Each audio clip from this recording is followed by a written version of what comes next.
नमस्कार, मैं रीनू अग्रवाल। आप देख रहे हैं एसकेपी लाइव न्यूज।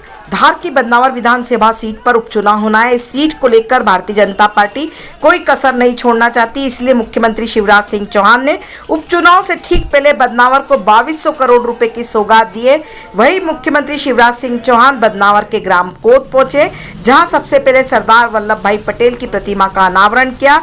उसके पश्चात वे कोटेश्वर महादेव मंदिर पहुंचे, भगवान का आशीर्वाद लिया। उसके बाद उन्होंने नर्मदा सिंचाई परियोजना का शिलान्यास किया। इसी के साथ उन्होंने अन्य विकास कार्यों का भूमि पूजन और लोकार्पण कर बदनावर को कुल 2200 करोड़ के विकास कार्यों की सौगात दी।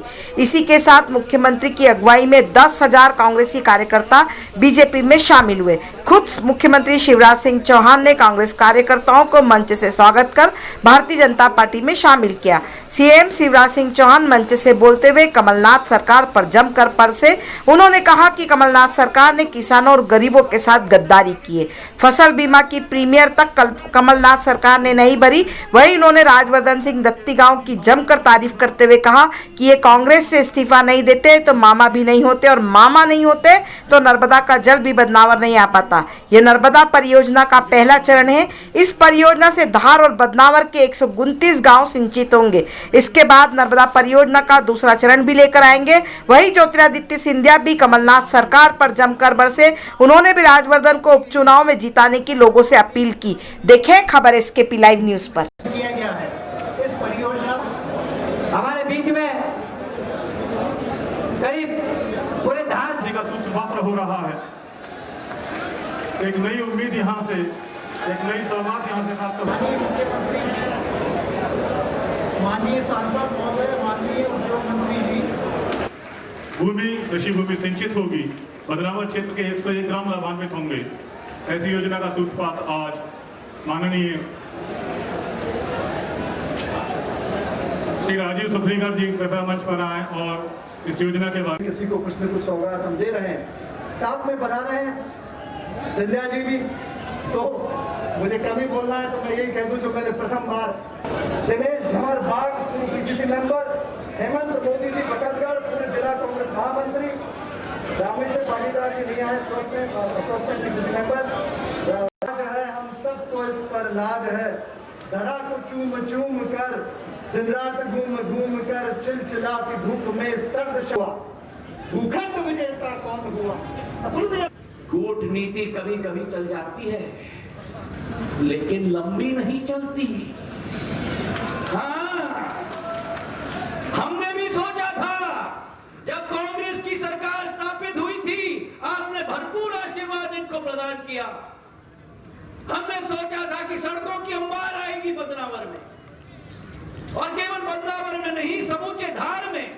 छतर सिंह जी बैठे हैं, नीना जी बैठी हुई है। धार के साथ एक आत्मीयता का रिश्ता सदैव सिंधिया परिवार का रहा है।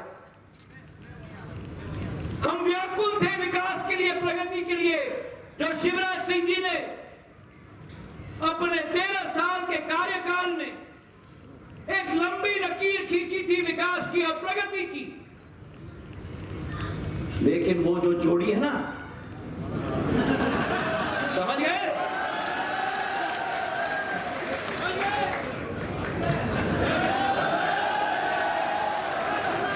एक है छोटा, दूसरा है बड़ा भाई।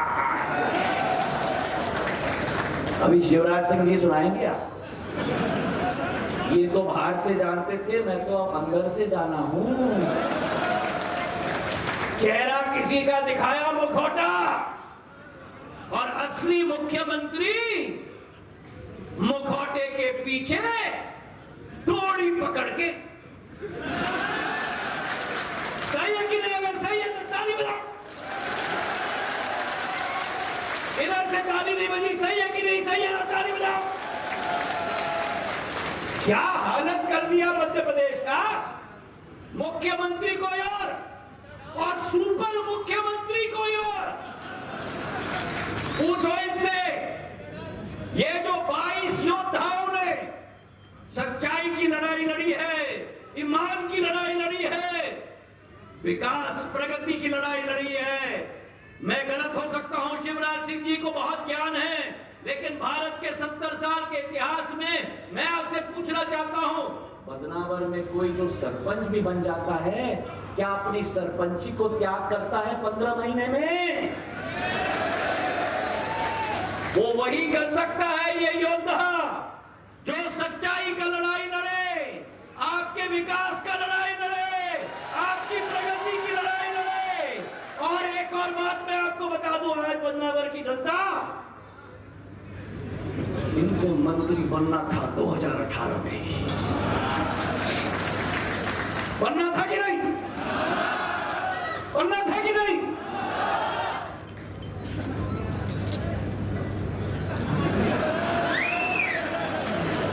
छोटा भाई, बड़ा भाई, इनका नाम उन्होंने लिस्ट में से काटा। ये अपमान दत्ती गांव राजवर्धन सिंह जी का नहीं हुआ है, ये अपमान बदनावर की एक एक जनता जनार्दन का किया है इन्होंने। जिंदगी में मकसद अगर जनसेवा होता है, इनको मंत्री पद से कोई मोह नहीं, शिवराज सिंह जी को कुर्सी से कोई मोह नहीं, ज्योतिरादित्य सिंधिया को राजनीति से कोई मोह नहीं है। ये रास्ता है जनसेवा का, ये रास्ता है प्रगति का, ये रास्ता है जनता की सेवा का मेरे भाई और बहनों। और ये तीन, शिवराज सिंह जी, मैं और राजवर्धन सिंह जी, आपके लिए जीवन के लिए समर्पित रहेंगे, ये विश्वास मैं आपको दिलाता हूं। आज ये कहते हैं कि राजवर्धन सिंह जी दत्ती गांव गद्दार है, ये कहते हैं कि ज्योतिरादित्य सिंधिया गद्दार है, ये कहते हैं कि हमारे लोकप्रिय मुख्यमंत्री नालायक हैं। मैं पूछना चाहता हूं उस जोड़ी से, कहा था कि ऋण माफ होगा, उनके नेता ने, अभी बताता हूं, मेरा सब बताता हूं, मैं छोड़ूंगा नहीं इन दोनों को, चिंता मत करो। कहा था मंच से 10 दिन के अंदर, 10 दिन के अंदर ऋण माफ होगा, और अगर 10 दिन के अंदर नहीं हुआ,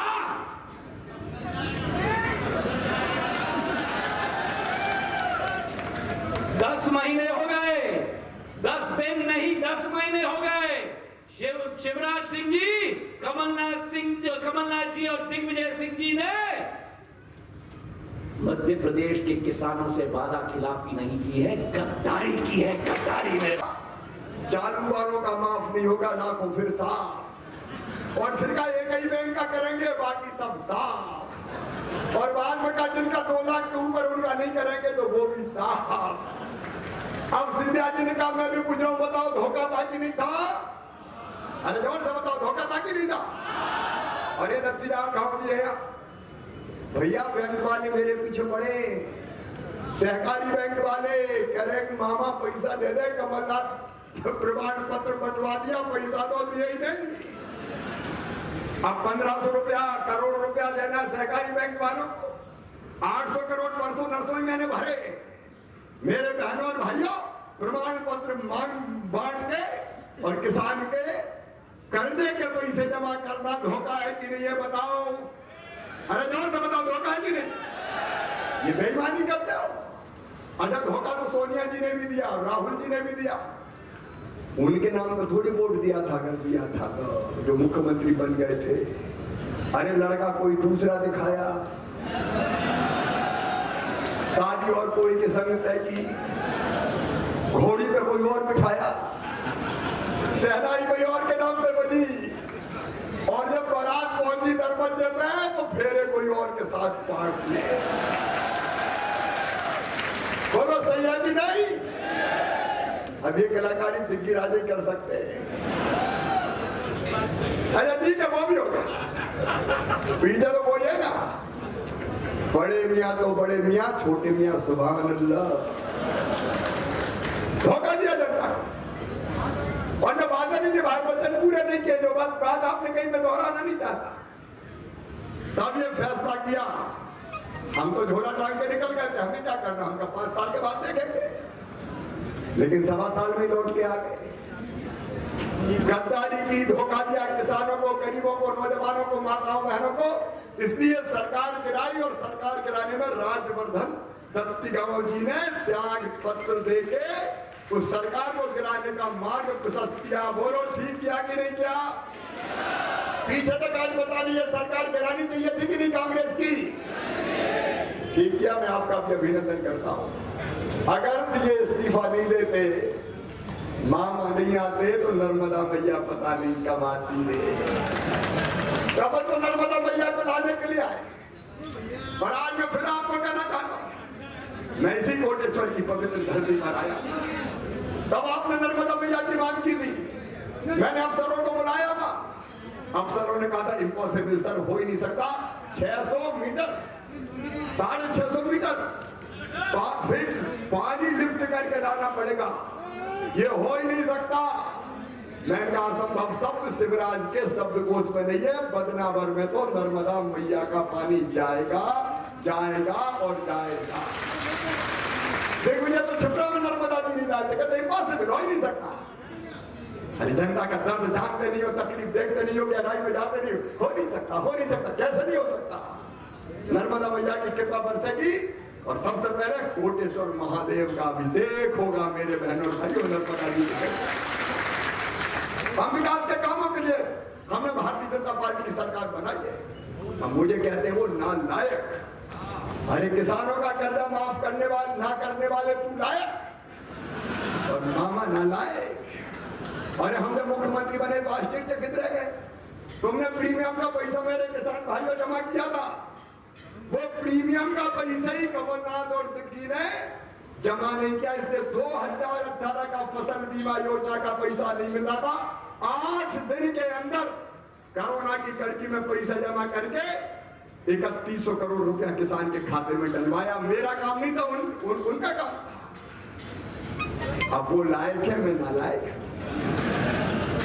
दूसरी बात, ये पिछले साल का जब कमलनाथ मुख्यमंत्री हुआ करते थे तब का प्रीमियम का पैसा जमा नहीं किया।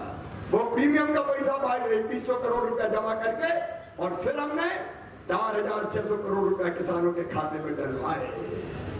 हम नालायक, वो लायक। और चिंता मत करना भी कुछ शिकायतें आई है। आज मैंने जब संबोधित किया किसानों को भोपाल से, किसान भाइयों अगले साल नई फसल बीमा योजना बनाई जाएगी, कंपनियों को बाहर करके राज्य सरकार अपनी कंपनी बनाएगी ताकि किसी किसान के साथ कोई अन्याय न हो। आपके लिए भारतीय जनता पार्टी की सरकार बनी, हम नालायक हैं और वो लायक है। संबल योजना बंद कर दी मेरी बहनों। तुम्हारे खाते में जब बेटा बेटी जन्म लेता था तो जन्म लेने के पहले 4000 और जन्म देने के बाद 12000 डलवाता था ताकि मेरी गरीब बहनें लड़ुआ खा सके। कमलनाथ की राजा, तूने तो मेरी बहनों के लड़ुआ के पैसा छीन लिए रे। तुम लायक हो, मैं नालायक हूं। हमने संबल योजना फिर चालू कर दी, वो पैसा भी आएगा। मेरे बेटा बेटियों, कल मैंने लैपटॉप के पैसा डाले रे। ये कमलनाथ की राजा मेरे बच्चों के लैपटॉप के पैसा खा गए। वो लायक है, मैं पैसा डाल रहा हूं, मैं नालायक हूं।